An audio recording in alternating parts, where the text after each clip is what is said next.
Hello everyone, नमस्कार। एक बार फिर से स्वागत है आप सभी का लोधर क्लासेस के बीए प्लेटफॉर्म पर। बीए फर्स्ट ईयर में राजनीतिक सिद्धांत वाली सीरीज के अंतर्गत दोस्तों हमारा आज का सेशन होगा लोकतंत्र।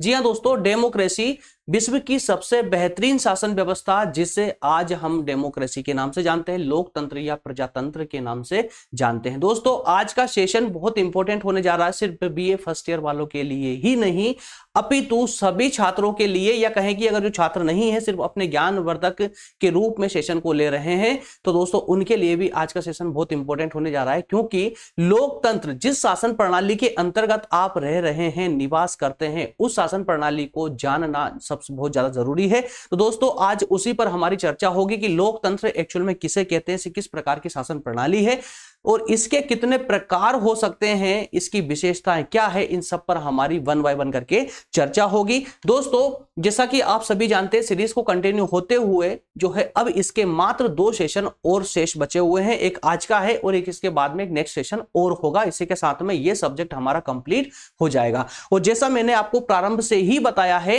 कि बीए फर्स्ट ईयर में पॉलिटिकल साइंस के अंदर हम 5 सब्जेक्टों को यहां कंटिन्यू करने वाले हैं, तो उसी प्रकार से वन बाय वन करके तो दोस्तों राजनीतिक सिद्धांत वाली सीरीज ये कंप्लीट हो चुकी है। राजनीतिक सिद्धांत वाली सीरीज कंप्लीट हो चुकी है। राजनीतिक सिद्धांत को हम कंप्लीट कर चुके हैं। अब इसके बाद दोस्तों आप मुझे कमेंट करके बताइएगा कि भारतीय राजनीतिक व्यवस्था को कंटिन्यू करना चाहिए, लोक प्रशासन करना चाहिए, या भारतीय राष्ट्रीय आंदोलन, या फिर भारतीय संविधान। ठीक है ना। मेरे अकॉर्डिंग तो दोस्तों अगर आप लोग कोई कमेंट नहीं करते हैं या कोई विशेष डिमांड नहीं रहती है तो इस सीरीज के तुरंत बाद अर्थात कि 2 दिन बाद ही मैं राजनीतिक विज्ञान के अंतर्गत भारतीय संविधान वाली सीरीज को कंटिन्यू कर दूंगा, क्योंकि ये भी बहुत इंपॉर्टेंट है, इसकी बहुत ज्यादा डिमांड भी है। क्लियर है। और ये बहुत ज्यादा परेशान भी करता है बीए फर्स्ट ईयर वालों के लिए। तो पूरी विस्तार पूर्वक सेशन दोस्तों भारतीय संविधान पर आना प्रारंभ हो जाएंगे 2 दिन बाद ही। क्लियर है। चलिए आगे बढ़ते हैं सेशन में। अब दोस्तों शुरुआत करेंगे सेशन की डायरेक्टली। आप सभी जानते हैं इकाई 5 पर आप डिस्कस कर रहे हैं, बिल्कुल आखिरी पड़ाव पर पहुंच चुके हैं। आज के सेशन में हम लोकतंत्र पर विचार वाली टॉपिक को हम लेकर आए हैं। इसमें हमें लोकतंत्र के अर्थ, परिभाषा, प्रकार, लक्षण और विशेषताओं पर फोकस करना है। 5वीं इकाई का जो पहला टॉपिक है दोस्तों, हमारा 5वीं इकाई का जो पहला टॉपिक है वो है लोकतंत्र के प्रकार। लोकतंत्र के प्रकार, अर्थ, परिभाषा, प्रकार, विशेषताएं। क्लियर है। और इसके तुरंत बाद में एक सेशन और होगा लोकतंत्र पर ही, जिसमें हम बात करेंगे लोकतंत्र के गुण दोष और लोकतंत्र शासन प्रणाली को सफल बनाने की आवश्यक शर्तें कि कौन से कदम उठाए जाने चाहिए जिससे कि लोकतंत्र प्रणाली जिसमें आज कहीं ना कहीं दोष नजर आता है वो दोष समाप्त हो जाए और लोकतंत्र एक सबसे बेहतरीन शासन प्रणाली जो है साबित हो सके। क्लियर है। चलिए तो दोस्तों जान लेते हैं आज का हमारा सारांश क्या है, आज हमें क्या क्या पढ़ना है। तो आज के सेशन में मैं शुरू से ही बता रहा हूं, लोकतंत्र का अर्थ, परिभाषा पढ़नी है, प्रकार पढ़ने हैं, लक्षण या विशेषताएं। कुल मिलाकर के इन 3 टॉपिकों पर अर्थात इन 3 बिंदुओं के माध्यम से हम आज का सेशन कंप्लीट करेंगे। चलिए शुरुआत करते हैं सेशन की। प्रारंभ से दोस्तों जहां तक मेरा अनुमान है, जहां तक मेरा मानना है, आप लोगों में से 90% स्टूडेंट ऐसे हैं जो लोकतंत्र के बारे में थोड़ा मोटा मोटा सा जानते हैं। ठीक है ना। उसमें से 50% तो कम से कम ऐसे हैं जिन्हें अच्छी खासी समझ है लोकतंत्र के बारे में।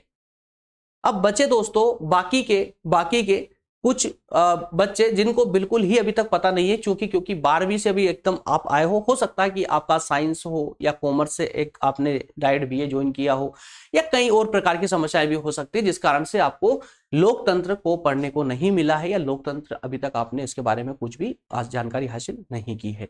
तो उन सभी स्टूडेंटों को फोकस करते हुए बिल्कुल जीरो से हम इसको समझने का प्रयास करेंगे कि लोकतंत्र एक्चुअल में क्या होता है। प्यारे दोस्तों लोकतंत्र, अब इसको ऐसे समझिए, पूरे विश्व में कई देश हैं, कई प्रकार के देश हैं, और सभी देशों में अपनी अपनी शासन प्रणाली है ना। कहीं पर सरकार किस प्रकार की है, कहीं पर किसी और प्रकार की, कहीं पर जनता चुनकर लाती है, कहीं पर जो है शक्ति के द्वारा शासन प्राप्त कर लिया जाता है, या कहीं पर कई विभिन्न प्रकार की इस प्रकार की पद्धतियां अभी से नहीं बल्कि प्राचीन समय से ही चलती आ रही है। तो हम ये कह सकते हैं कि जो शासन प्रणाली का रूप है, शासन प्रणाली का जो रूप है ना, वो आज की देर नहीं है बल्कि वो प्राचीन समय से, जब से मानव जाति का उद्भव होकर के वो सामूहिक रूप से रहना उसने प्रारंभ किया मानव ने, तब से ही शासन व्यवस्था तथा शासन प्रणाली की ये पद्धति चलती आ रही है। जो समय के अनुसार, समय की परिस्थितियों के अनुसार वो शासन प्रणाली भी बदलती रही। इसको और बेहतर तरीके से अब इसको ऐसे समझिए दोस्तों कि 19वीं शताब्दी तक इस विश्व के अधिकतम देशों में जो शासन प्रणाली हुआ करती थी वो राजतंत्रात्मक हुआ करती थी, अर्थात राजा का शासन चला करता था। एक व्यक्ति के पास संपूर्ण शक्तियां होती थी लगभग पूरे विश्व में ही। इसके बाद में कुछ पुनर्जागरण वगैरह आया, जनता जागी, जनता में राष्ट्र प्रेम की भावना जागृत होने लगी, जनता अपने अधिकारों को लेकर के सजग होने लगी। तो जैसे ही जनता जागी दोस्तों, तो जनता के जागने का एक परिणाम निकलता है, उस परिणाम को हम बोलते हैं क्रांति। तो पूरे विश्व के विभिन्न देशों में क्रांतियां होने लगी, और जब ये क्रांतियां होने लगी तो जनता ने क्रांति करके और जो शासन व्यवस्था स्थापित थी उनको उखाड़ फेंका, है ना। और जनता ने अपने अनुकूल, जिसमें संपूर्ण जनता को उनके अधिकारों की प्राप्ति हो सके, इस प्रकार की शासन व्यवस्था स्थापित करने का प्रयास किया। और कहीं कहीं पर जनता की क्रांतियां, अर्थात जनता सामूहिक रूप से इस प्रकार की शासन व्यवस्था स्थापित करने में सफल भी हुई। इसका सबसे प्यारा एग्जाम्पल दोस्तों आपको फ्रांस की क्रांति से देखने को मिल सकता है। और इस प्रकार की कई सारी क्रांतियां भी हुई थी। भारत में भी क्रांति हुई तो ब्रिटिश सरकार को उखाड़ के फेंका और यहां पर लोकतंत्र लेकर आए, है ना। तो पहले राजतंत्रात्मक शासन व्यवस्था हुआ करती थी, यूरोप में कहीं कुलीन तंत्र शासन व्यवस्था हुआ करती थी, धर्मतंत्रात्मक शासन व्यवस्था हुआ करती थी, कई प्रकार की शासन व्यवस्थाएं संचालित थी। लेकिन अंततः जब जनता जागी और जब जनता को एहसास हुआ कि जो ये शासन प्रणालियां है ये विशेष करके जनता के हित में होनी चाहिए, तो उसको लेकर दोस्तों जनता ने जो है संचालित जो उस समय शासन प्रणाली चल रही थी उसको समाप्त करके और लोकतंत्र की स्थापना करना प्रारंभ कर दिया। जनता ने अपने मतलब संपूर्ण जनता के हितों को ध्यान में रखते हुए ऐसी शासन व्यवस्था स्थापित करने का प्रयास किया जिसमें सबको समान रूप से न्याय मिल सके, सबको अधिकार मिल सके। अब जो शासन व्यवस्था जनता के हित में हो, संपूर्ण जनता के हित में, याद रखिएगा जब कोई शासन व्यवस्था संपूर्ण जनता के हित में हो तो इस प्रकार की शासन व्यवस्था को हम क्या कहते हैं दोस्तों? लोकतंत्र कहते हैं, लोकतंत्रात्मक शासन व्यवस्था कहते हैं। क्लियर है ना। तो दोस्तों मानव जाति के प्रारंभिक काल से लेकर अब तक कई प्रकार की शासन व्यवस्थाएं विद्यमान रही है और शासन के इन विभिन्न रूपों का मानव जाति के राजनीतिक विकास में महत्वपूर्ण योगदान रहा है। तो शासन के जितने भी मैंने अभी तक विभिन्न रूपों की चर्चा की है उनमें से प्रमुख है राजतंत्र, अधिनायक तंत्र, कुलीन तंत्र और लोकतंत्र। कौन कौन से हैं दोस्तों? राजतंत्र, एक मिनट पेन ले लेते हैं, राजतंत्र, कुलीन तंत्र, अधिनायक तंत्र और लोकतंत्र। तो अब चूंकि हमने देखा कि वर्तमान में सभी जनता पूरी तरह से जागृत हो चुकी है, हर जनता को अपने अधिकार चाहिए, जनता को न्याय चाहिए, जहां न्याय नहीं होगा वहां पर क्रांति होना तय है। तो उस क्रांति से बचने के लिए अब लगभग पूरे विश्व में ही लोकतंत्रात्मक शासन प्रणाली को अपना लिया गया है, ठीक है ना। तो इसी लोकतंत्र शासन प्रणाली की हम आज चर्चा करने वाले हैं। चलिए अब बात करेंगे लोकतंत्र के अर्थ की, ठीक है ना। अभी तक आपने जितनी शासन प्रणालियां थी इनका किस प्रकार से इनका स्थायित्व था, इनका अस्तित्व क्यों था और कब से था, ये सारी बातें आपने कहानी के रूप में समझी। अब हम बात करेंगे, अब चूंकि सारी शासन व्यवस्थाओं को हमने देखने के बाद में अब एक शासन प्रणाली को चुन लिया है और वो है लोकतंत्र। अब इस लोकतंत्र को अब पूरे लेक्चर में हम सिर्फ और सिर्फ हम लोकतंत्र की ही चर्चा करेंगे। दोस्तों लोकतंत्र का अर्थ होता है, देखिए लोकतंत्र अंग्रेजी के किससे? डेमोक्रेसी से बना हुआ। किससे बना है? लोकतंत्र अंग्रेजी के डेमोक्रेसी से बना हुआ है, डेमोक्रेसी से बना हुआ है। और ये डेमोक्रेसी भी ग्रीक शब्द के दो शब्दों से मिलकर बना है। कौन कौन से? डेमोस और क्रेटिया। डेमोस और क्रेटिया। तो डेमोस और क्रेटिया जो कि ग्रीक शब्द है, इन दोनों के सम्मिश्रण से या सम्मिलन से डेमोक्रेसी बनता है। और इसका अर्थ होता है जनता की शक्ति। किसका? डेमोक्रेसी का। क्या अर्थ होता है? जनता की शक्ति। तो अब डायरेक्टली इसको व्यवहारिक तौर पर अब दिमाग में एक बात फिट करके चलना कि लोकतंत्र जब भी सुनने को मिले मतलब समझ जाइए कि ये जनता के शासन की बात कर रहा है, जनता के शासन की, किसी राजा का शासन नहीं, किसी वर्ग विशेष का शासन नहीं, किसी धनी व्यक्ति का या धनी व्यक्तियों का शासन नहीं, बल्कि ये पूरी जनता का शासन है। जब भी लोकतंत्र की बात आए तो लोकतंत्र के पीछे एक शब्द हमेशा जोड़ के रखना, जनता का शासन। ठीक है, लोकतंत्र सुने या प्रजातंत्र सुने, जनता का शासन। क्लियर है? इसका मतलब यही होता है। क्यों? क्योंकि देखिए लोकतंत्र क्या कहा, लोकतंत्र अंग्रेजी किससे बना हुआ है, डेमोक्रेसी से, जबकि डेमोक्रेसी का मतलब क्या होता है दोस्तों, जनता की शक्ति। ठीक है ना? तो इस प्रकार लोकतंत्र उस प्रणाली को कहते हैं, लोकतंत्र उस प्रणाली को कहते हैं जिसमें जनता स्वयं प्रत्यक्ष या अप्रत्यक्ष रूप से शासन में भाग लेती है, प्रत्यक्ष या अप्रत्यक्ष रूप से शासन व्यवस्था में संपूर्ण जनता के हित में भाग लेती है या शासन करती है। Is it clear? यहां तक का पूरा क्लियर होना चाहिए दोस्तों। अब यहां पर दो शब्द अटक गए हैं, प्रत्यक्ष या अप्रत्यक्ष। अब देखिए लोकतंत्र तो आपने समझ लिया कि जनता का शासन होता है, जनता का शासन होता है, पूरी तरह से जनता के हित में शासन होता है, उसी को हम लोकतंत्र कहते हैं। ठीक है ना? लेकिन अब लोकतंत्र भी यहां पर अब याद रखना, लोकतंत्र भी दोस्तों दो प्रकार से संचालित हो सकता है, या कहें कि लोकतंत्र के दो प्रकार होते हैं। एक लोकतंत्र तो वो होता है जिसमें जनता डायरेक्टली खुद शासन करती है, जनता स्वयं शासन करती है। कोई कानून बनाना होगा, जनता बनाएगी, किसी भी प्रकार का कोई नियम लागू करना होगा, जनता करेगी, किसी प्रकार का कर वसूलना होगा, जनता वसूल, जो भी करना होगा जनता स्वयं करेगी, प्रत्यक्ष रूप से, डायरेक्टली। और एक लोकतंत्र होता है जिसमें जनता अप्रत्यक्ष रूप से शासन व्यवस्था में भाग लेती है, अप्रत्यक्ष रूप से, मतलब जनता खुद नहीं जाएगी, बल्कि क्या होगा कि 10-20 लाख जनता इकट्ठे होकर के एक व्यक्ति को चुन करके और उस एक व्यक्ति को भेज देगी शासन करने के लिए।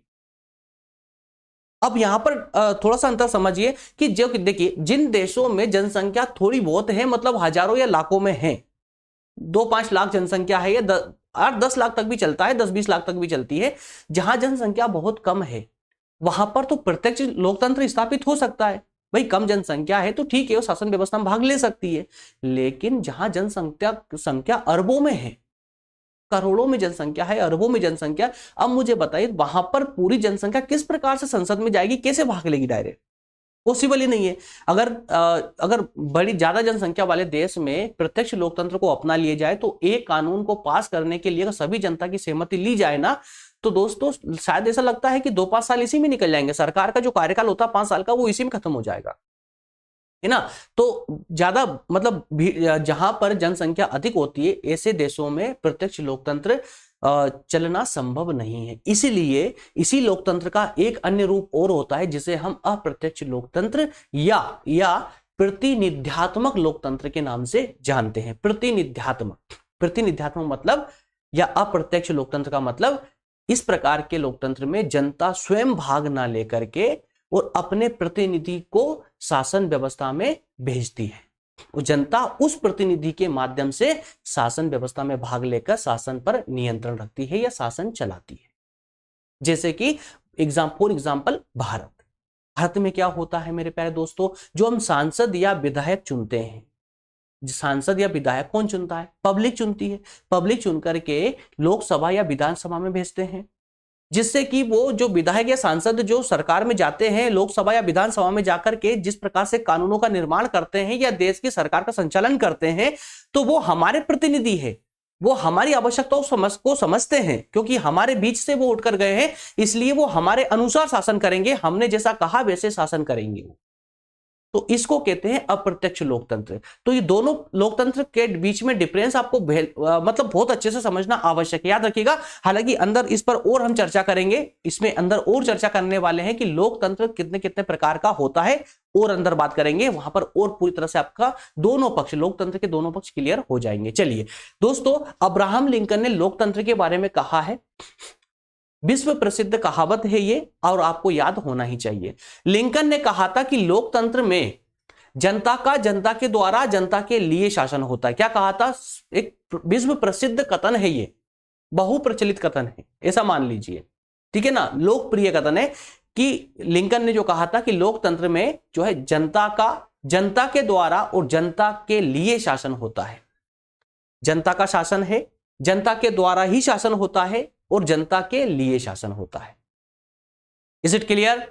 वहीं पर ब्राइस साहब ने कहा है कि लोकतंत्र शासन का वह प्रकार है जिसमें राज्य के शासन की शक्ति किसी विशेष वर्ग या वर्गों में निहित ना होकर संपूर्ण जनता में या संपूर्ण समुदाय में निहित होती है।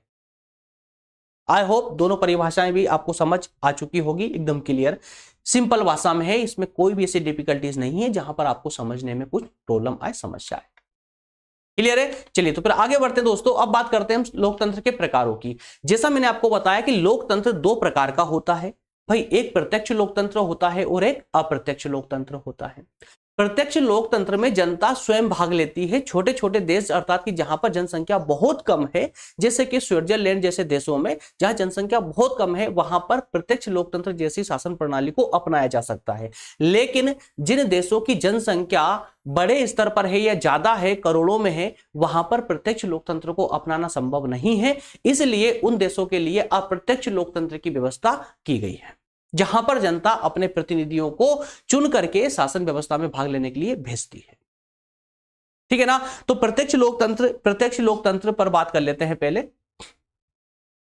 प्रत्यक्ष लोकतंत्र जब जनता प्रत्यक्ष रूप से शासन के कार्यों में भाग लेती है, जैसे नीति बनाना या कानून बनाना, या प्रशासनिक जो अधिकारी है अर्थात कार्यपालिका के जो अधिकारी होते हैं, प्रशासनिक अधिकारी, उन पर नियंत्रण रखना, तो ये सब जनता प्रत्यक्ष रूप से करती है। मतलब यहां पर हर एक जनता शासक है। ठीक है ना? जनता के बिना शासन संचालित संभव नहीं है। किसमें? प्रत्यक्ष लोकतंत्र में। तो प्रत्यक्ष लोकतंत्र में जनता प्रत्यक्ष रूप से शासन व्यवस्था में भाग लेती है। ठीक है? इसकी पूरी डिटेल दोस्तों जब हम प्रत्यक्ष लोकतंत्र तथा स्विट्जरलैंड का संविधान जब डिस्कस करेंगे, ये वैसे हमने इस पर स्विट्जरलैंड के संविधान पर डिस्कस किया भी है, जहां पर प्रत्यक्ष लोकतंत्र के बारे में पूरा एक कम से कम 1 घंटे का सेशन है। मतलब पूरे विस्तार से आपको प्रत्यक्ष लोकतंत्र के बारे में बताया गया है। तो आप चाहें तो यूट्यूब पे सर्च कर लीजिए, या फिर मैं डिस्क्रिप्शन में उसकी लिंक डलवा दूंगा, है ना। प्ले लिस्ट सर्च करेंगे, प्ले लिस्ट है प्रमुख देशों के संविधान के नाम से, प्रमुख देशों के संविधान के नाम से प्लेलिस्ट है। और अगर आप यूट्यूब पे डायरेक्ट सर्च भी करेंगे प्रमुख देशों का संविधान बाय लोदाजी क्लासेस, तो आपको वहां पर प्रमुख देशों के संविधान वाली प्लेलिस्ट मिल जाएगी। उस प्लेलिस्ट को ओपन करना, वहां पर आपको स्विट्जरलैंड का संविधान देखने को मिलेगा, उसे प्ले करके देखेंगे। वहां पर आपको प्रत्यक्ष लोकतंत्र का पूरा कंप्लीट सेशन मिल जाएगा, जहां पर आपको बहुत बारीकी से पूरे डिटेल में समझाया गया है। अगर आप इसके बारे में विस्तार से जानना चाहते हैं प्रत्यक्ष लोकतंत्र के बारे में, तो उस सीरीज को देख लीजिएगा। ठीक है ना? चलिए अब बात करते हैं अप्रत्यक्ष लोकतंत्र की। तो दोस्तों जब आप प्रत्यक्ष लोकतंत्र की बात करें या प्रतिनिध्यात्मक लोकतंत्र की बात करें, तो ध्यान में रहे, हमेशा भारत याद आ जाना चाहिए कि हाँ भाई हमारे देश में प्रतिनिध्यात्मक लोकतंत्र ही है, या इस प्रकार की शासन व्यवस्था हमारे देश में संचालित है। जब जनता प्रत्यक्ष रूप से शासन व्यवस्था में भाग न लेकर अपने प्रतिनिधियों का चुनाव करके उनके माध्यम से शासन व्यवस्था में भाग ले, तो उस व्यवस्था को प्रतिनिध्यात्मक या अप्रत्यक्ष लोकतंत्र के नाम से जाना जाता है। कोई कंफ्यूजन? जो मैं आपको पहले ही समझा चुका हूं। ठीक है ना? तो इस शासन प्रणाली में जनता संविधान के द्वारा निर्धारित एक निश्चित अवधि के लिए अपने प्रतिनिधियों का चुनाव करके शासन व्यवस्था में भेजती है, और उस प्रतिनिधियों के द्वारा व्यवस्थापिका का निर्माण होता है। क्या बनती है? व्यवस्थापिका। अब यहां पर एक छोटी सी बात और समझ लीजिए, जिससे आपका पूरा मैटर क्लियर होता चले। देखिए, एक तो हम लोकतंत्र को, प्रत्यक्ष लोकतंत्र को अलग कर चुके हैं, अब डिस्कस कर रहे हैं अप्रत्यक्ष लोकतंत्र पे। क्लियर है? अप्रत्यक्ष लोकतंत्र के अंदर ये आप बहुत अच्छे से अब तक समझ चुके हैं कि जनता डायरेक्ट भाग न लेकर के अपने प्रतिनिधियों के माध्यम से भाग लेती है। जनता अपने प्रतिनिधियों का चुनाव करती है, जैसे कि सांसद और विधायक का। इनका चुनाव करके और इन्हें सरकार संचालित करने के लिए संसद में भेजती है। अब ये प्रतिनिधि संसद में जाकर के व्यवस्थापिका का निर्माण करते हैं। का व्यवस्थापिका का निर्माण करते हैं। ये व्यवस्थापिका कौन सी बला है? तो ये व्यवस्थापिका वही बला है जिससे आपके लिए कानून निर्धारित होते हैं, कानून बनते हैं, कोई भी अधिनियम पारित होते हैं, इसके द्वारा ही लाए जाते हैं वो सब। ठीक है ना? तो व्यवस्थापिका बनती है। अब यहां पर एक छोटा सा मतलब और देखने को, एक छोटा सा प्रकार और देखने को मिलेगा। देखिए दोस्तों, व्यवस्थापिका की जब हम बात कर रहे हैं, तो इस व्यवस्थापिका का निर्माण किनसे होता है? इन प्रतिनिधियों से होता है, जिन प्रतिनिधियों को जनता ने सिलेक्ट करके या इलेक्ट करके संसद में भेजा है। क्लियर है यहां तक का? तो अब यहां पर क्या होता है कि जिन देशों में संसदीय शासन प्रणाली है, जिन देशों में संसदीय शासन प्रणाली है, संसदीय शासन प्रणाली जैसे भारत, ब्रिटेन जैसे देशों में, जिन देशों में संसदीय शासन प्रणाली है वहां पर तो इस व्यवस्थापिका के लोग ही मिलकर के जो है कार्यपालिका का निर्माण करते हैं। किसका? कार्यपालिका का। भी कार्यपालिका क्या होती है भाई? भाई कार्यपालिका वही होती है जो जो शासन, वास्तविक रूप से शासन व्यवस्था का संचालन करती है। मतलब शासन के जो पार्ट होते हैं, व्यवस्थापिका, न्यायपालिका और कार्यपालिका, तीन पिलर होते प्रत्येक देश के या प्रत्येक शासन प्रणाली के तीन पिलर होते। कौन कौन से? न्यायपालिका, कार्यपालिका और व्यवस्थापिका। तो यहां पर होता क्या है, कार्य तीनों के बताता हूं, समझ जाएगा आपको। व्यवस्थापिका कानून का निर्माण करती है फाइल के रूप में, पेपर में लिख देगी भाई इस प्रकार का कानून है, संविधान में संशोधन करना है, वो कर दिया, सब कुछ बना करके रेडी करके मेज पे रख दिया। ठीक है, अब उस टेबल पे, जिस मेज पे उन्होंने वो फाइल रखी कानून की, उस फाइल को उठाकर कौन लेके जाएगा?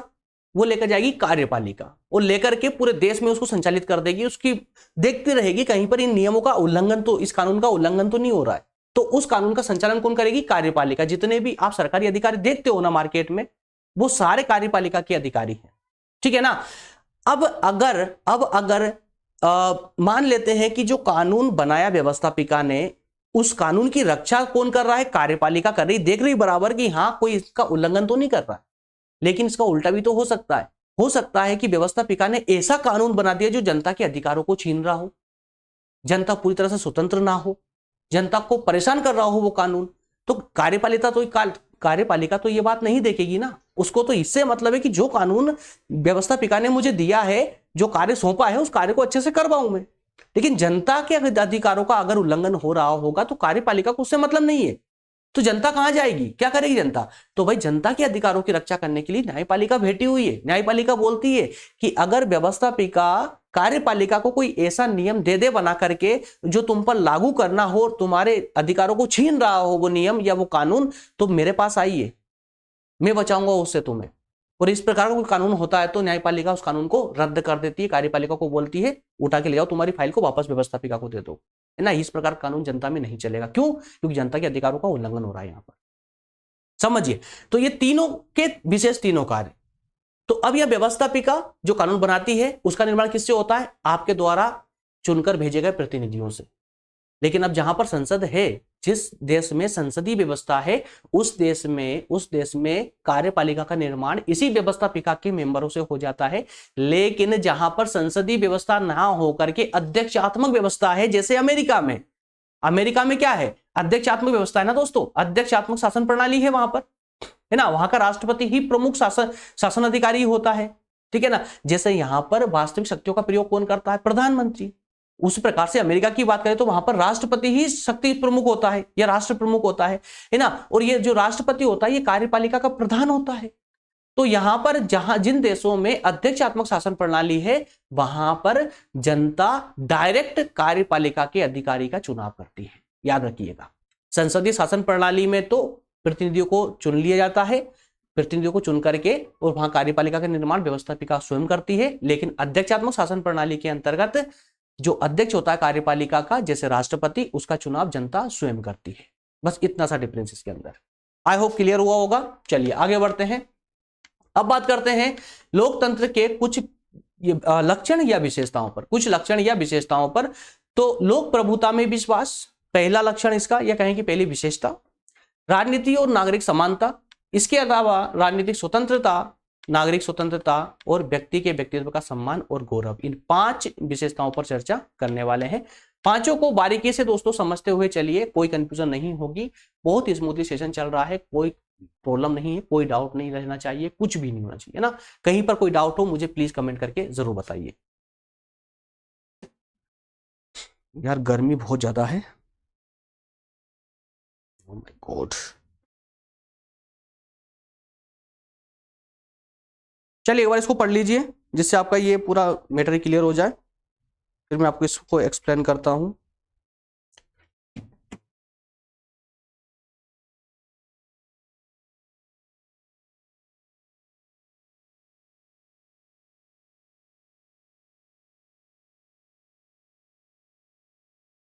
बहुत ज्यादा गर्मी है यार।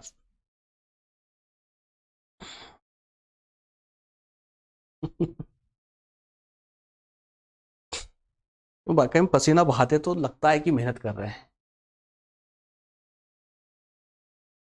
हाँ दोस्तों, इस बीच में एक अभी बीच में काफी सारी कमेंट आई थी, तो कुछ यूनिवर्सिटी के स्टूडेंटों की कमेंट आई थी मेरे पास में, जिसमें मॉडल पेपर को लेकर बात हुई थी। बीच में एक स्टूडेंट का मेरे पास मैसेज आया था कि सर आपने जो मॉडल पेपर डिस्कस करवाया उसमें से बहुत कम क्वेश्चन आए हैं एग्जाम में, और लगभग 2-3 क्वेश्चन ही आए हैं, ज्यादा कोई क्वेश्चन नहीं आए। लेकिन उसके बाद में जितने भी मेरे पास में मैसेज आए हैं व्हाट्सएप पर और कमेंट सेक्शन में और टेलीग्राम पर, तीनों जगह कम से कम, मतलब मैं नाम नहीं बताऊंगा, बहुत सारे स्टूडेंट हैं, काफी विक्रम यूनिवर्सिटी है, डीएवीबी है, या और भी बहुत सारी यूनिवर्सिटी है, तो वहां से मेरे पास कंटिन्यूसली मैसेज अभी भी आ रहे हैं कि सर जो मॉडल पेपर आपने मुझे विशेषकर बताए थे, आपने डिस्कस करवाए थे, 80% तक क्वेश्चन उसी में से आए हैं, मतलब हमें आपके मॉडल पेपर से बाहर जाने की आवश्यकता ही नहीं पड़ी।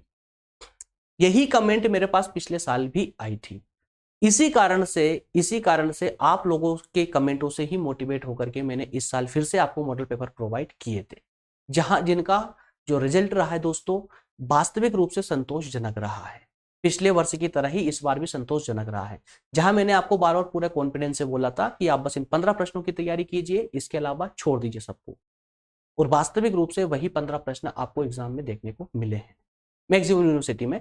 अब जिनके एग्जाम में नहीं आए हैं दोस्तों, तो मुझे थोड़ा सा एक डाउट है कि एक बार जो सीरीज मैंने आप लोगों को पढ़ाई है, उस सीरीज में सबसे जो पहला लेक्चर होता है हमारा, वो सिलेबस एनालिसिस का होता है। तो सिलेबस एनालिसिस के पहले लेक्चर को प्ले करके देखना, उसमें मैंने सभी टॉपिक बताए हैं, जो जो टॉपिक उस सीरीज में करवाने हैं, कंप्लीट करवाए मैंने। तो उन टॉपिकों से अपने सिलेबस को मैच कीजिए।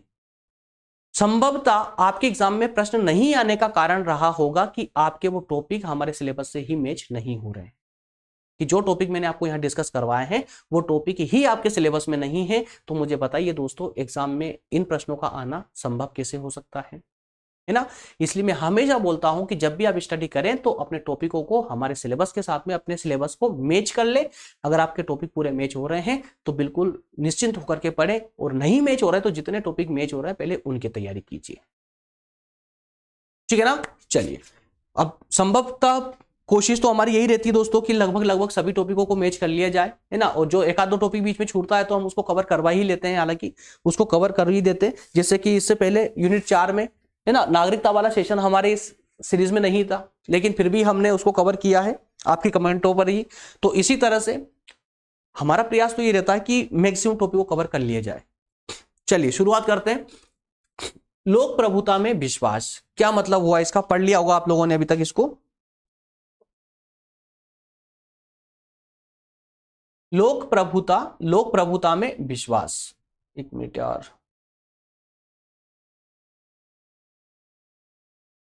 लोक प्रभुता में विश्वास क्या होती है। लोक प्रभुता दोस्तों, सत्ता जनता से उत्पन्न होती है, और शासन की जो सत्ता होती है वो अंतिम रूप से जनता में ही निहित होती है। लोक प्रभुता का मतलब क्या हुआ, लोक अर्थात जनता, लोक अर्थात जनता, और प्रभुता अर्थात शक्ति। समझिए, तो लोक प्रभुता में विश्वास, जनता की शक्ति में विश्वास। तो यहां पर कहने का अर्थ यह है कि लोक प्रभुता का अर्थ सिंपल सा यह होता है कि सत्ता जो है जनता से उत्पन्न होती है। शक्ति कहां से उत्पन्न होती है लोकतंत्रात्मक शासन प्रणाली में, जनता से, और अंतिम रूप से वो शक्ति जनता में ही समाहित हो जाती है, ठीक है ना। तो लोक प्रभुता की जो दोस्तों ये धारणा है, ये लोकतंत्र का सबसे मूल विश्वास है। अगर इस पूरी लोकतंत्र में से अगर जनता अर्थात लोक प्रभुता वाली धारणा को अगर निकाल दिया जाए तो जो लोकतंत्र है ना वो पूरी तरह समाप्त हो जाएगा। जैसे कि शरीर में से अगर प्राण निकाल दिए जाए, आत्मा निकाल दी जाए, प्राण निकाल दिए जाए, तो शरीर किसी कार्य का नहीं, सिर्फ एक ढांचा मात्र रह जाएगा। उसी प्रकार से लोकतंत्र है, लोकतंत्र की आत्मा को बोला जाता है लोक प्रभुता, जनता की शक्ति में विश्वास। अगर जनता की शक्ति नहीं है तो वो लोकतंत्र नहीं है, याद रखिएगा, ठीक है ना। तो लोक प्रभुता की स्थिति को किस प्रकार प्राप्त किया जा सकता है, मतलब कि इस कोई भी शासन प्रणाली में लोक प्रभुता कैसे आएगी, कैसे आ सकती है।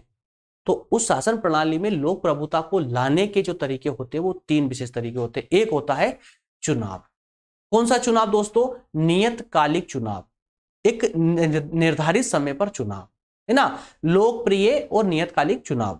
दूसरा होता है लोकप्रिय नियंत्रण, या तीसरा होता है लोकप्रिय प्रभाव और उत्तरदायित्व। अब यहां पर इसका मतलब समझ जाइए। लोकप्रिय या नियतकालिक चुनाव, जैसा कि प्रत्येक लोकतंत्र शासन व्यवस्था में एक निर्धारित अवधि होती, कहीं पर 4 साल में चुनाव होते, कहीं पर 5 साल में होते, कहीं पर 6 साल में। तो इस प्रकार से एक नियतकालिक अवधि के अंतर्गत सार्वभौमिक चुनाव होते हैं। उस सार्वभौमिक चुनाव के माध्यम से लोकतंत्र की स्थापना होती है, क्योंकि सार्वभौमिक चुनाव का मतलब होता है जहां सभी जनता को बिना किसी भेदभाव के मत देने का अधिकार होता है। तो जनता अपने अनुसार अपने प्रतिनिधि का चुनाव करती है इस नियतकालिक चुनाव के माध्यम से। इसलिए कहा गया है कि किसी भी लोकतंत्र प्रणाली में नियतकालिक चुनाव का होना परम आवश्यक है। दूसरी बात कही गई लोकप्रिय नियंत्रण। लोकप्रिय नियंत्रण, तो जिस शासन प्रणाली के अंतर्गत जनता के प्रभुत्व की आप बात करते हो, तो उस शासन प्रणाली पर जनता का नियंत्रण होना आवश्यक है। जो भी कर्मचारी है, मतलब जो भी शासन अधिकारी है जो शासन संचालित कर रहा है, उस पर जनता का नियंत्रण होना आवश्यक है। और तीसरे में बोला गया है कि शासन संचालनकर्ता पर अर्थात शासक पर जनता का प्रभाव होना चाहिए। मतलब जनता का प्रभाव, जनता के अंडर रह करके वो प्रतिनिधि काम करे। शासन संचालित करने वाला जो भी शासक है वो जनता के प्रति उत्तरदायी हो, जनता उससे सवाल जवाब कर सके और उस प्रतिनिधि को उसके जवाब देने होंगे। तो जब ये तीनों व्यवस्थाएं जिस शासन प्रणाली में सम्मिलित होती है, वहीं पर ही लोकतंत्र की स्थापना होती है। क्लियर है? चलिए अगली विशेषता है दोस्तों इसमें राजनीतिक और नागरिक समानता। राजनीतिक और नागरिक समानता, इन दोनों को समझ लीजिए। समानता तो देखिए यार, समानता, स्वतंत्रता, न्याय, अधिकार, ये तो किसी भी लोकतंत्र प्रणाली के सबसे प्रमुख लक्षण होते हैं। कहें कि ये तो पिलर है। क्या क्या? स्वतंत्रता, समानता, न्याय, अधिकार, ये 4 ऐसे पिलर है जिस पर लोकतंत्र वाली शासन प्रणाली खड़ी हुई है। ऐसा मानिए इसको। तो समानता लोकतंत्र का मूल आधार है। समानता लोकतंत्र का मूल आधार है। बिना स्वतंत्रता के किसी प्रकार की लोकतंत्र की हम बिना समानता के किसी लोकतंत्र की हम कल्पना भी नहीं कर सकते। कि समानता लोकतंत्र का मूल आधार है। सभी नागरिकों, इसका मतलब होता है सभी नागरिकों को सामाजिक राजनीतिक शक्ति प्राप्त होनी चाहिए। सभी नागरिकों को सामाजिक, माफ करना, समान सामाजिक, देखिए एक बात और मैं यहीं पर समझा दूं आप लोगों को। लोकतंत्र में जितने भी नागरिक होते हैं उन सभी नागरिकों को सामाजिक और राजनीतिक दोनों प्रकार के अधिकार, मतलब दोनों प्रकार की समानताएं होनी चाहिए उसके पास में।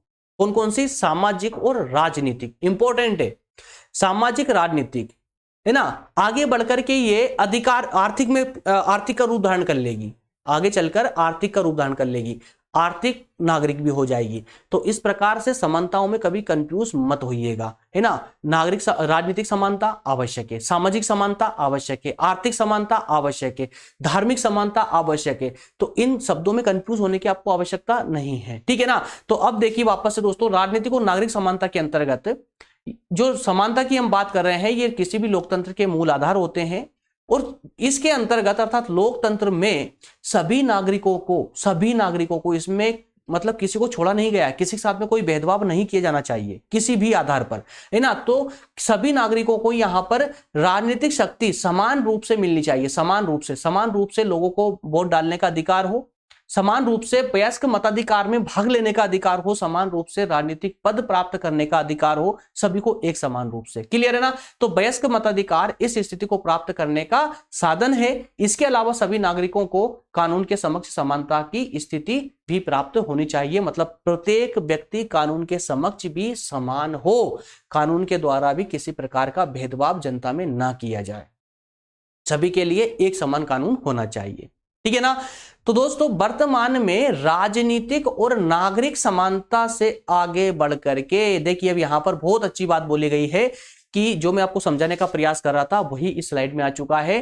कि वर्तमान की अगर बात करें कि पहले तो राजनीतिक और नागरिक समानता चली आ रही थी, लेकिन समय बदलता है, परिस्थितियां बदलती है। तो बदलती हुई परिस्थितियों के अनुसार, बदलती हुई परिस्थितियों के अकॉर्डिंग वर्तमान में अब ये राजनीतिक और नागरिक समानता से अब आगे बढ़कर के सामाजिक और आर्थिक समानता की बात कही जाने लगी है। अब सामाजिक और समाज में प्रत्येक व्यक्ति को समान अधिकार मिले, उसे अपने व्यक्तित्व के विकास के पूर्ण अवसर प्राप्त हो, किसी प्रकार का उसके साथ कोई भेदभाव ना हो। वहीं आर्थिक समानता की दोस्तों बात करते हैं तो एक व्यक्ति के पास इतना धन नहीं होना चाहिए कि वो अपने धन के बल पर किसी अन्य व्यक्ति के अधिकारों पर कब्जा कर ले, उसका जीवन पर कब्जा कर ले, है ना। तो इस प्रकार का जो आर्थिक असमानता है ना, ये नहीं होना चाहिए। मतलब दो वर्गों के बीच में इतना अधिक गैप, अधिक अंतर नहीं होना चाहिए आर्थिक रूप से ना, कि कोई व्यक्ति इतना बहुत ज्यादा अमीर ना हो और कोई व्यक्ति बहुत ज्यादा गरीब ना हो, बल्कि इन दोनों में बैलेंस बना रहे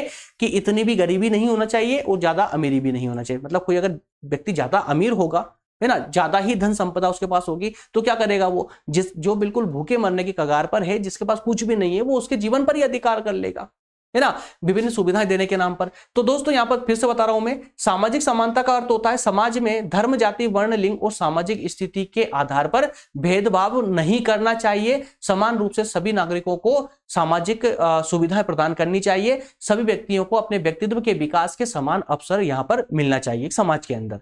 वहीं आर्थिक समानता के अंतर्गत आर्थिक रूप से विभिन्न वर्गों में इतना ज्यादा अंतर नहीं होना चाहिए कि एक वर्ग जो अमीर है वो गरीब वर्ग के अधिकारों पर कब्जा कर ले या उनको हथिया ले। Is it clear? चलिए आगे बढ़ते हैं दोस्तों। नेक्स्ट देखेंगे राजनीतिक स्वतंत्रता।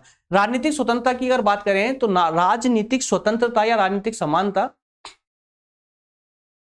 राजनीतिक स्वतंत्रता, भाई स्वतंत्रता कितनी आवश्यक है लोकतंत्र के लिए, आप भली बात जानते हैं। तो स्वतंत्रता लोकतंत्र की आत्मा है। क्लियर है? स्वतंत्रता लोकतंत्र की आत्मा है। लोकतंत्र तभी संभव है जब सभी व्यक्तियों को राजनीतिक स्वतंत्रता प्राप्त हो। भाई अगर लोगों को राजनीतिक स्वतंत्रता नहीं होगी तो वो लोकतंत्र कैसे बनेगा? समझिए, अगर राजनीतिक स्वतंत्रता प्राप्त नहीं होगी तो राज्य का कोई भी नागरिक स्वतंत्र रूप से अपने मत का प्रयोग नहीं कर पाएगा, चुनाव में वोट नहीं डाल पाएगा। राजनीतिक जो पद होते हैं या कहें कि राजनीतिक क्षेत्र में वो चुनाव नहीं लड़ पाएगा अगर राजनीतिक स्वतंत्रता नहीं होगी तो। क्लियर है? सार्वजनिक पद प्राप्त नहीं कर पाएगा। तो जहां पर जनता स्वतंत्र रूप से वोट ना डाल पाए, अपने प्रतिनिधि का चुनाव ना कर पाए, जहां पर जनता चुनाव में खड़ी नहीं हो पाए या सार्वजनिक स्थान प्राप्त ना कर पाए, तो क्या उसे हम लोकतंत्र कह पाएंगे?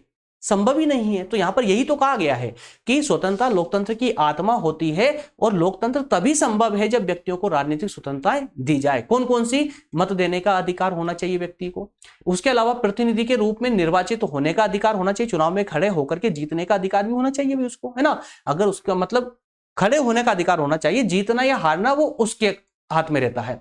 सार्वजनिक पद ग्रहण करने का अधिकार होना चाहिए। शासन की आलोचना करने का अधिकार भी उसे होना चाहिए। शासन की आलोचना, अगर शासन सही कार्य नहीं कर रहा है तो उसकी आलोचना तर्कपूर्ण तरीके से शासन की आलोचना भी कर सके। क्लियर है? तो लोकतंत्र प्रतियोगी राजनीति में विश्वास करता है। किसमें? प्रतियोगी राजनीति में विश्वास करता है। अतः लोकतांत्रिक व्यवस्था वाले देश में एक से अधिक राजनीतिक दलों का अस्तित्व होना आवश्यक है।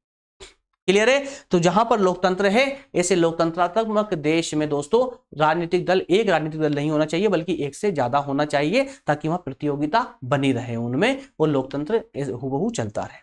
क्लियर है? अगर एक राजनीतिक दल से जनता संतुष्ट नहीं होती है तो वो दूसरे राजनीतिक दल को चुनेगी, है ना। ऐसा जनता के पास ऑप्शन भी होना चाहिए। चलिए आगे बात करते हैं नागरिक स्वतंत्रता की। नागरिक स्वतंत्रता, ठीक है ना, नागरिक स्वतंत्रता। तो लोकतंत्र के सफल संचालन के लिए नागरिकों को नागरिक स्वतंत्रता बिना भेदभाव के प्रदान की जानी चाहिए। नागरिक स्वतंत्रता का मतलब क्या होता है? महत्वपूर्ण स्वतंत्रताएं। महत्वपूर्ण स्वतंत्रताएं कौन सी महत्वपूर्ण स्वतंत्रता है भाई?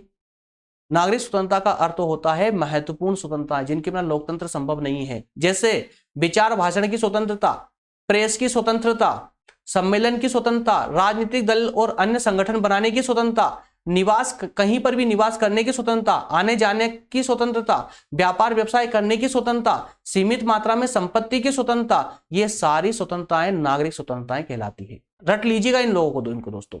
और यही सबके सब हमारे मौलिक अधिकार में सम्मिलित है, याद रखिएगा, ये सबके सब पर मौलिक अधिकार मिले हुए हमको। विचार और भाषण की स्वतंत्रता है जिसके अंतर्गत मैं आपको आज पढ़ा पा रहा हूं, ठीक है ना, भाषण दे पा रहा हूं आपको। सम्मेलन की स्वतंत्रता होती है, राजनीतिक दल या अन्य संगठन बनाने की स्वतंत्रता होती है, ये सब हमारे मूल अधिकार है। आप भारत में कहीं भी जाकर के निवास कर सकते हो, आपको कोई रोक नहीं पाएगा। अब कुछ प्रतिबंधों के साथ में कुछ क्षेत्र ऐसे चुने गए हैं जहां पर हर कोई नहीं जा पाएगा, हर कोई निवास नहीं कर पाएगा। आने जाने की स्वतंत्रता, व्यापार की स्वतंत्रता, संपत्ति रखने की स्वतंत्रता, इस प्रकार से ये सारी स्वतंत्रताएं दोस्तों लोकतंत्र की आत्मा कहलाती है। इनके बिना लोकतंत्र संभव नहीं है। इसके अतिरिक्त इन स्वतंत्रताओं के अलावा दोस्तों व्यक्ति, प्रत्येक नागरिक को धार्मिक और सांस्कृतिक स्वतंत्रता भी मिलनी चाहिए। धार्मिक स्वतंत्रता का मतलब होता है कि प्रत्येक व्यक्ति अपने धर्म के अनुसार अपना आचरण कर सके। सांस्कृतिक स्वतंत्रता का अर्थ होता है कि चाहे जनसंख्या अल्पसंख्यक हो, चाहे वो बहुसंख्यक हो, अगर अल्पसंख्यक है, अगर हजारों में भी उनकी संख्या है, लाखों की जगह अगर हजारों में भी संख्या है, तो भी उनको अपनी संस्कृति को बनाए रखने का अधिकार होना चाहिए। उनकी संस्कृति को कोई समाप्त ना करे। ठीक है। इसके अलावा शासन का विरोध अर्थात शासन की आलोचना करने का अधिकार भी इसी के अंतर्गत शामिल होता है। आई होप क्लियर होगा यहां तक का। चलिए नेक्स्ट पॉइंट देखते हैं दोस्तों। अगला है व्यक्ति के व्यक्तित्व का सम्मान और गौरव। तो भाई लोकतंत्र तो स्थापित ही इसलिए किया गया है कि ताकि नागरिकों में जो प्रत्येक व्यक्ति निवास करते हैं नागरिकता के अंतर्गत, उन प्रत्येक व्यक्ति को सम्मानपूर्ण जीवन जी सके वो, और उसे अपने गौरव में जीवन जीने के साथ ही साथ में संपूर्ण प्रकार की सुविधाएं, स्वतंत्रताएं, अधिकार, समानताएं सब प्राप्त हो सके। कुल मिलाकर के जो स्वतंत्रता दी गई है, जो अधिकार दिए गए हैं, जिस न्याय की स्थापना की गई है राज्य में, उसके द्वारा प्रत्येक नागरिक, प्रत्येक व्यक्ति अपने जीवन को सम्मान और गौरव के साथ व्यतीत कर सके। ठीक है ना। तो लोकतंत्र मानवीय व्यक्तित्व के सम्मान, लोकतंत्र मानवीय व्यक्तित्व के सम्मान और गौरव में विश्वास करता है। यह स्वतंत्रता, समानता और भ्रातृत्व का अर्थ होता है दोस्तों मिलजुल करके एक दूसरे के लिए जीना, मिलजुल करके रहना, है ना। भ्रातृत्व की इस स्थिति को प्राप्त करने का साधन है। व्यक्ति का आत्मविश्वास और आत्म गौरव लोकतांत्रिक व्यवस्था की मूल मान्यताएं हैं, और व्यक्ति का सर्वांगीण विकास लोकतंत्र का सर्वोच्च लक्ष्य कहा जा सकता है। तो लोकतंत्र का सर्वोच्च लक्ष्य क्या है दोस्तों? व्यक्ति का सर्वांगीण विकास। अब ये तथ्य आप बिल्कुल अच्छे से रट लीजिएगा।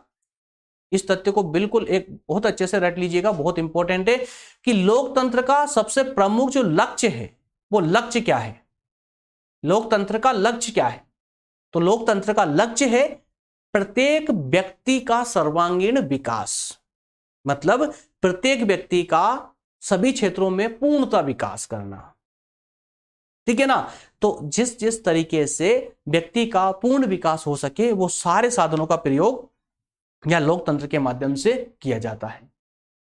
ठीक है दोस्तों। चलिए इसके बाद में जो हमारा सेशन होगा, इसके जस्ट बाद वाला इसी लोकतंत्र पर ही चलेगा। लोकतंत्र के अंतर्गत हम इसके गुण दोषों पर बात करेंगे, गुण दोष को बात करेंगे। उसके बाद में सफल लोकतंत्र, मतलब कि एक लोकतंत्र प्रणाली सफलतापूर्वक चलती रहे, या कि जो इसके अंदर दोष है उन दोषों को किस प्रकार से दूर किया जा सकता है, उस पर हम चर्चा करेंगे।